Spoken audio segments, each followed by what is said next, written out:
Of minus equals to mod of E equals to 9। सबका मान कितना होगा इसमें 9। यही देखो आपको दिखाना था। ये एक डायग्राम के लिए और दिया हुआ है, 2-3 डायग्राम के लिए, लेकिन एक डायग्राम से बता दिया। सब में बस यही काम करना है आपको, तो बस देखना है जिसके लिए निकाल रहे हो, इसके लिए V1 निकाल रहे हो तो प्लस वाले में ये डायरेक्शन है तब तो 1 इस V1 में निकाल रहे हो, और ये डायरेक्शन है माइनस वाले में तब 1। ये वाला पार्ट किसके लिए प्लस के लिए, बस यही ध्यान रखना आपको। देख लो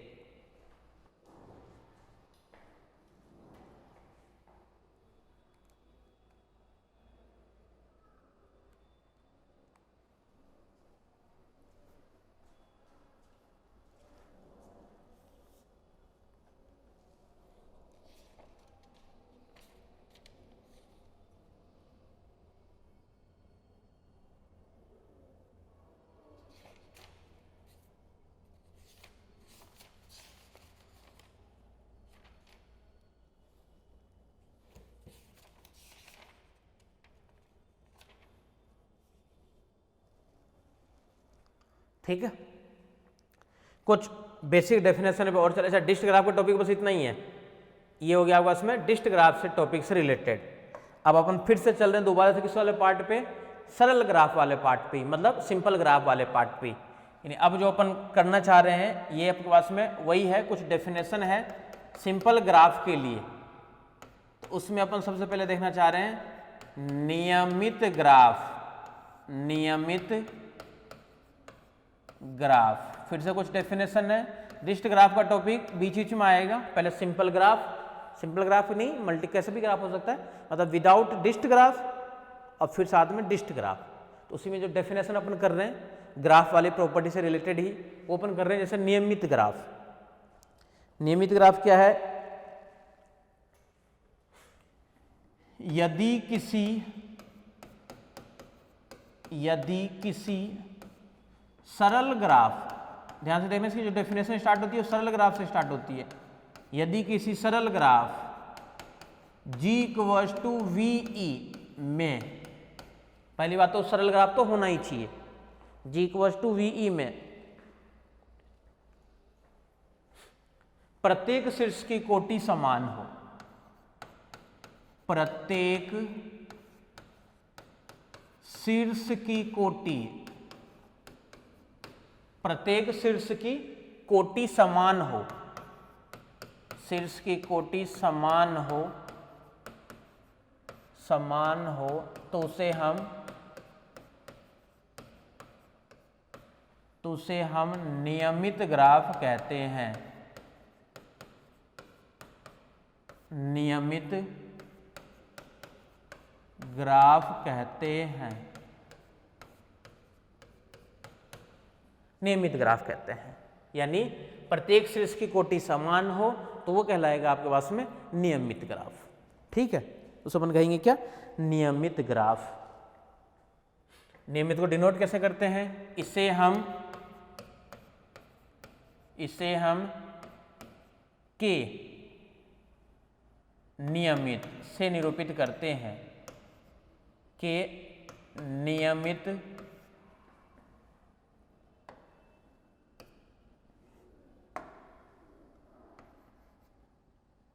से निरूपित करते हैं, निरूपित करते हैं। यानी नियमित ग्राफ होने के लिए प्रत्येक शीर्ष की क्या होनी चाहिए, कोटि जो है वो होनी चाहिए समान। जैसे एक ये वाला डायग्राम बनाना चाह रहे हैं, ये डायग्राम जैसे मान लो बना दिए, ये शीर्ष है V1, ये शीर्ष है V2, ये शीर्ष है V3, ये शीर्ष है V4। तो V1 शीर्ष की कोटि कितनी है 2, V2 शीर्ष की कोटि कितनी है 2, V3 शीर्ष की कोटि कितनी है 2, V4 शीर्ष की कोटि कितनी है 2। तो सभी शीर्षों की कोटि क्या इसके अंदर समान है। इसका मतलब क्या हुआ कि ये नियमित ग्राफ है। ठीक है, कितने नियमित ग्राफ है, तो 2 नियमित ग्राफ, के नियमित ग्राफ ना, यानी 2 नियमित ग्राफ, 2 नियमित ग्राफ। कोई आपसे ये पूछेगा अपन ये बनाना चाह रहे हैं 3 नियमित ग्राफ के लिए 3 शीर्ष और 3 शीर्ष लेकर के, मान लो अपन इसको इस तरीके से बनाना चाह रहे हैं, तो ये देखना चाह रहे हैं कि नियमित ग्राफ है क्या, चेक कर रहे हैं बस अपन।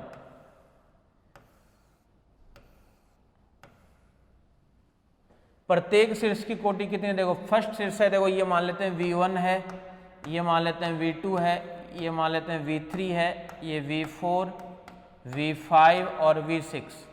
V1 शीर्ष की कोटि कितनी है? 3। V2 की कितनी है? 3। V3 की कितनी है? 3। इसकी 3, इसकी 3 और इसकी 3। तो इसका मतलब क्या हुआ? ये जो ग्राफ है वो कैसा है? 3 नियमित ग्राफ, 3 नियमित ग्राफ। इसी तरीके से आप बना सकते हो। कोई आपसे ये पूछ ले कि ये है कि नियमित ग्राफ, इसी वाले पार्ट के अंदर मान लो इसको मिला दें, बोला अब है कि नियमित ग्राफ? बोला अब नहीं है, क्योंकि V1 की कितनी है आपके पास में? V1, V2, V3 और V4। V1 की तो हो गई 3, V2 की 2 ही है। बोले इसको इससे मिला दो। बोला अब हो जाएगा क्या? बोला हाँ अब हो जाएगा। ये V1 की कितनी है? 3, V2 की कितनी है? 3, V3 की कितनी है? 3, V4 की कितनी है? 3। तो सभी शीर्ष की कोटि क्या है? समान है, तो ये भी नियमित ग्राफ है। ठीक है, तो इसका नाम भी क्या दे सकते हो आप लोग? नियमित ग्राफ। कैसा नियमित ग्राफ है? तो 3 नियमित ग्राफ, 3 नियमित ग्राफ। ये आपके पास में है 3 नियमित ग्राफ। इसी में कोई अगर मान लो 20 वाले शीर्ष का अपन नाम दे दें V4, इस वाले शीर्ष का दे दें V4। अब है क्या बराबर? बोले इसकी तो 3 है, इसकी 3 है, इसकी 3 है, इसकी 3 है, लेकिन बीच वाले को मान लो शीर्ष दे दोगे ना, तो उसकी कितनी हो जाएगी? फिर 4 हो जाएगी उसकी, तो वो बराबर नहीं होगा। इसका मतलब क्या होगा? कि वो आपके पास नियमित ग्राफ नहीं होगा। यानी नियमित ग्राफ देखने के लिए आपको प्रत्येक शीर्ष की कोटि देखनी है। और अगर प्रत्येक शीर्ष की कोटि समान है तब तो वो नियमित ग्राफ है, और प्रत्येक शीर्ष की कोटि समान नहीं है तो वो नियमित ग्राफ नहीं है। बस इतनी सी तो बात है। ठीक है, ये था आपके पास में नियमित ग्राफ के लिए। एक नेक्स्ट हमारे पास में है पूर्ण ग्राफ। ये और देख लो पूर्ण ग्राफ। नेक्स्ट जो आपके पास में है वो है पूर्ण ग्राफ।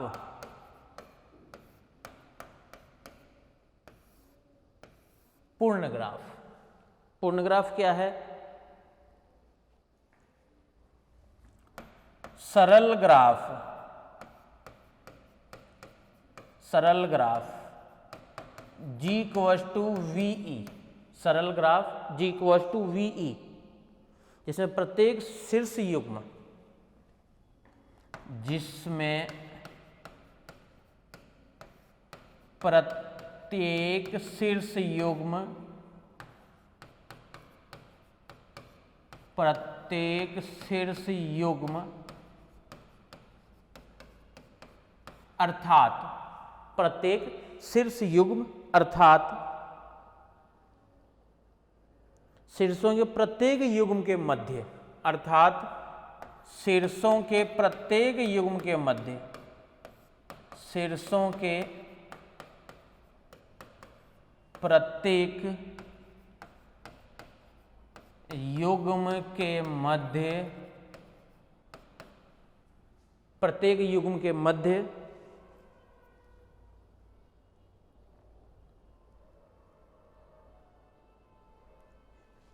एक कोर हो, एक कोर उपस्थित हो, उपस्थित हो, तो उसे हम पूर्ण ग्राफ कहते हैं, पूर्ण ग्राफ कहते हैं। यानी पूर्ण ग्राफ होने के लिए इसमें प्रत्येक शीर्ष के मध्य एक ही कोर उपस्थित हो। इसे हम Kn से निरूपित करते हैं, से निरूपित करते हैं। n क्या है? जहां n शीर्षों की संख्या है, जहां n शीर्षों की संख्या। ठीक है, अब एक शीर्ष का कोई बोले आपसे कि एक शीर्ष का बताओ, तो ये एक शीर्ष का ये भी एक क्या है? पूर्ण ग्राफ ही है। जब कोर ही नहीं है तो एक कोर होगी, जब कोर है ही नहीं तो कहां से कोर होगी? भाई कोर जब इसके अंदर उपस्थित है ही नहीं तो कोर तो नहीं हो सकती ना। कोर उपस्थित होती तो कोर होती है उसके अंदर। ठीक है, K2 का मान लो बनाए तो ये दो शीर्ष, एक ये शीर्ष और एक ये शीर्ष, इसका नाम क्या हो जाएगा K2। K2 वही रहेगा ना K2, ये K2 को बना दिए। 3 का बताओ, 3 की शेप ये बनेगी ना, ये वाली शेप, इस शीर्ष और इस शीर्ष के मध्य भी देखो एक, इस शीर्ष के मध्य भी देखो एक,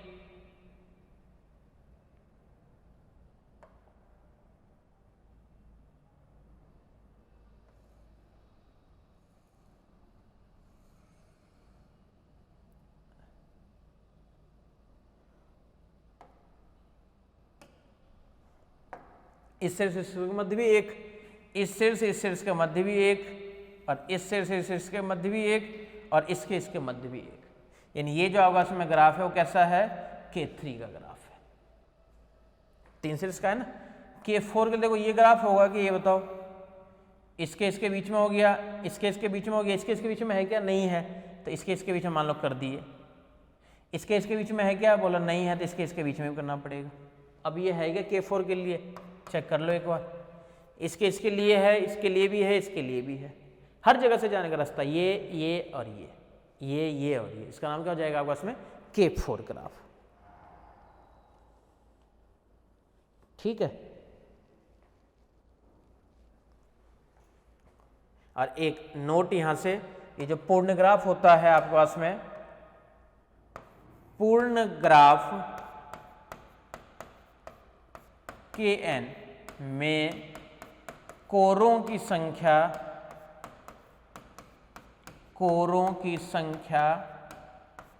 इस ग्राफ में जो कोरों की संख्या होती है वो आपको संख्या होती है n(n-1/2). ये अपन काम में लेंगे आगे जाकर के, ध्यान रखना, n(n-1/2), n(n-1/2) होती है। तो कई लोग तो क्या करते हैं, इसी से निकाल लेते हैं, जहां n होता है शीर्षों की संख्या, बोलते अगर मान लो n की जगह अपन एक शीर्ष रखें तो एक रखोगे तो 1 - 1 0, अपन में कुछ भी रहे तो मान 0, तो 0 कोर है, सही है। अगर n की जगह मान लो आप लोग लेते हो 2, तो 2 - 1 2 से 2 कट जाएगा, नहीं, एक कोर होनी चाहिए, बोले है 2 शीर्ष में देखो एक ही कोर है।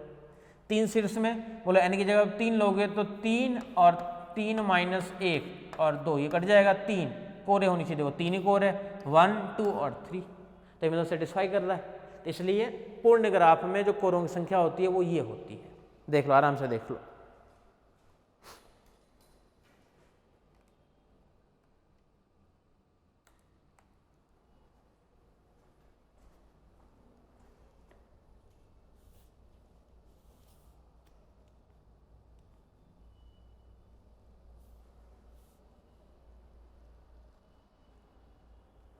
ठीक है।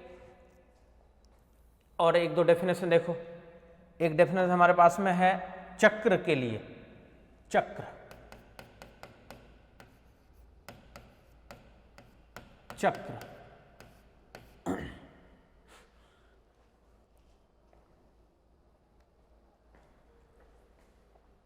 सरल ग्राफ G = VE में ये सारे के सारे जो डेफिनेशन है वो सरल ग्राफ से स्टार्ट हो रहा है। सरल ग्राफ G = VE में, सरल ग्राफ G = VE में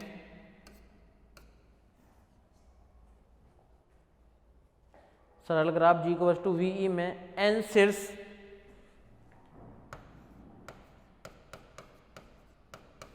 शीर्ष V1 से लेकर के Vn, V1 V2 Vn, और एक चीज और ध्यान रखना, n का जो मान होगा ना वो ऐसा अपन > 3 लेंगे। क्यों लेंगे इसका रीजन भी बताया था। चक्र मतलब क्या होता है, बंद होना चाहिए ना, तो बंद होने के लिए कम से कम आपको n होता है शीर्षों की संख्या, तो कम से कम देखो आपको 3 शीर्ष चाहिए। जब तक 3 शीर्ष नहीं होगा, जब तक उसको बंद नहीं कर पाओगे, 2 शीर्ष को बंद कैसे करोगे, तो कम से कम क्या लेना पड़ेगा आपको, शीर्षों की संख्या 3 लेना पड़ेगा, n > 3, तथा n कोरें किस तरीके से, V1 वाला पार्ट होना चाहिए V2 वाले पार्ट से, V1 V2 जैसे मान लो अपन इसको ऐसे लिख लें V1 V2 V2 V3 V3 V4 Vn-1 और Vn, n-1 और साथ में Vn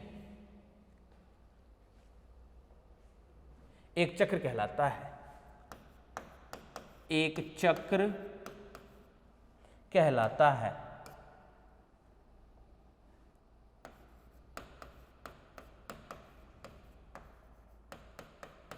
चक्र कहलाता है, यानी चक्र होने के लिए एक दूसरे के साथ में कनेक्टेड होना चाहिए। पहला वाला दूसरे के साथ में, दूसरा तीसरे के साथ में, चौथा पांचवें के साथ में, इसी तरीके से जो है वो कनेक्टेड होना चाहिए। साइकिल नहीं बोलते अपन, साइकिल के जो टायर होते हैं आपके पास में, वो चक्री तो है एक तरीके से, सब एक दूसरे से देखो कनेक्टेड होते हैं। ठीक है, तो चक्र होने के लिए जैसे मान लो इसे अपन Cn से निरूपित करते हैं, ध्यान रखना, इसे हम साइकिल को बोलते हैं अपन Cn से निरूपित करते हैं, निरूपित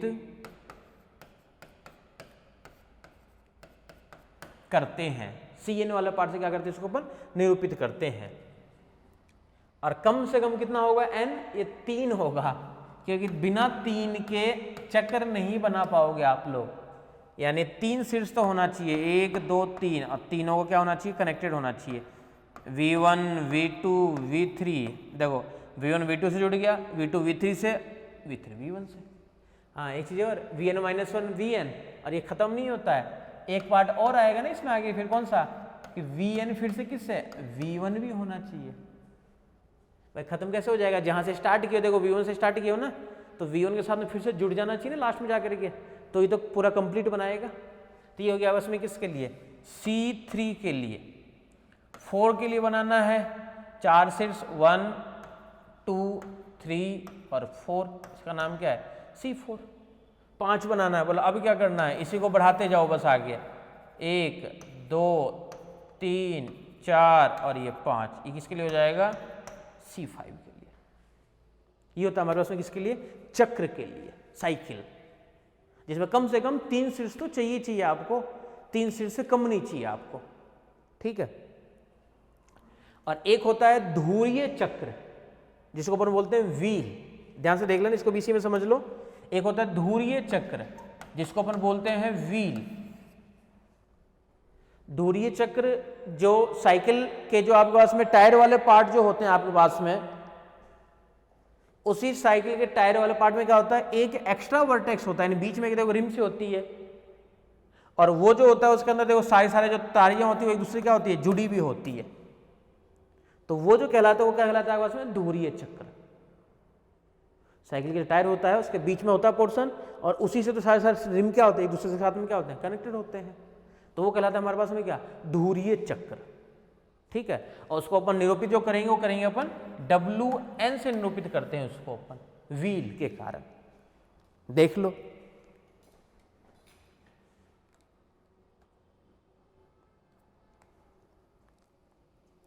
व्हील के कारण क्या करते हैं अपन, Wn से अपन उसको क्या करते हैं, निरूपित करते हैं।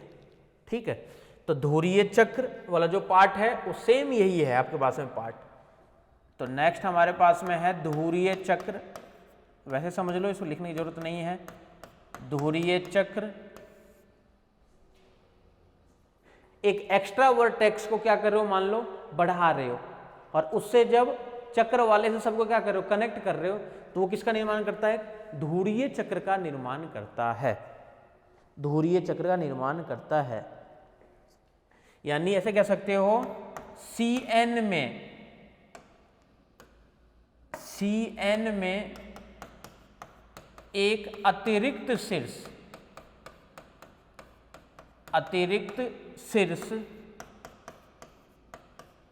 के योगदान से अतिरिक्त शीर्ष के योगदान से Cn को प्रत्येक शीर्ष के, Cn के प्रत्येक शीर्ष से संबद्ध किया